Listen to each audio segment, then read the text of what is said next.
आप लोगों को बहुत बहुत स्वागत है मेरे प्यारे चैनल ASNC अकेडमी पे, है ना। आज हम लोग पढ़ने वाले क्लास 10th के मैथ है, मैथ NCERT चैप्टर 4th, है ना। एक्सरसाइज 4.3 देखने वाले। क्वेश्चन 2 में जो कहा गया था उसको हम लोग अभी सॉल्व कर रहे हैं। कहा था कि उपयुक्त मतलब प्रश्न 1 में जितने द्विघात समीकरण दिया है 4 रोमन संख्या, उसको द्विघात सूत्र से क्या करना है, सॉल्व करना है। तो हम लोग द्विघात सूत्र से क्या करें, उसको सॉल्व कर रहे हैं। तो चलिए ध्यान से हम लोग द्विघात सूत्र से उसको क्या करते हैं, सॉल्व करते हैं, ठीक है। तो ये लास्ट है, चौथा रोमन संख्या, तो ये लास्ट है। आगे उसके बाद हम लोग तीसरे प्रश्न पे चलेंगे।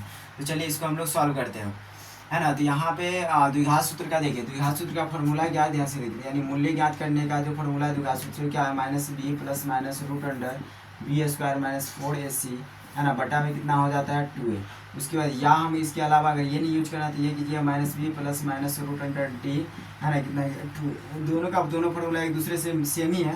बस यहाँ पे देखो d बराबर होता है d बराबर बी स्क्वायर माइनस 4ac, है ना। तो d बराबर होता है बी स्क्वायर माइनस 4ac होता है। और यहाँ पे देखो ये फॉर्मूला दोनों सेम है। क्या अंतर है, ध्यान से देखिए। यहाँ पर हम पूरा का पूरा निकालते हैं बी स्क्वायर अंडर 4ac, इसका भी मान से निकालते हैं। और यहाँ पे हम लोग क्या करते हैं, साइड से ही डी का मान निकाल लेते हैं, है ना। तो और डायरेक्ट क्या करते हैं, इसे पुट कर देते हैं, ठीक है। और यहाँ पे हम लोग पूरा का पूरा मान उसी में निकालते हैं। तो ध्यान से देखिए, दोनों का दोनों एक दूसरे से सेम ही है। बस इसमें हम लोग पहले डी निकाल लेते हैं और इसमें डी नहीं निकालते, पहले उसी में बनाते हैं, ठीक है। चलिए हम लोग अभी जो बनाएंगे, ध्यान से देखिए। अभी जो हम बनाएंगे कौन सी विधि से दिया है, बी स्क्वायर माइनस 4ac, मतलब अभी जो हम बनाने वाले इस फार्मूला का यूज करके बनाएंगे, इस विधि से। मतलब द्विघात सूत्र का ही दोनों फार्मूला है। बस यहाँ बी स्क्वायर माइनस 4ac जो है ना, उसके बदले यहाँ पर हम लोग क्या लिख दिए, डी लिखते हैं, क्योंकि इसका मान हम लोग पहले निकाल लेंगे, ठीक है। तो हम लोग इससे बनाते हैं ताकि हमको ये पता चल जाए कि इसका मूल्य का सूत्र कैसा बनता है, ठीक है। तो चलिए हम लोग बनाते हैं। तो यहाँ पे लिखेंगे हम लोग, यहाँ है कि नहीं। उसके बाद लिखेंगे ए का मान कितना होता है, एक्स स्क्वायर का गुणक तो हो गया 2, बी का मान कितना हो जाएगा 1, सी का मान कितना हो गया हमारा 4, ठीक है। फिर लिखेंगे हम लोग हम जानते हैं कि हम क्या जानते हैं, ध्यान से देखिए।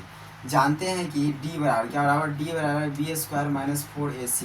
बी का मान कितना यहाँ पे 1 है, तो याद देंगे 1 का स्क्वायर माइनस 4 गुने ए का मान कितना है 2, सी का मान कितना है 4 है कि नहीं है, सी का मान कितना है 4 है, ठीक है। चलिए ठीक है फॉर्मूला। अब यहाँ पे देखिए एक का स्क्वायर कितना है 1 माइनस 4 दूनी कितना हो जाएगा 8, 8 चौक कितना हो जाएगा 32, ठीक है।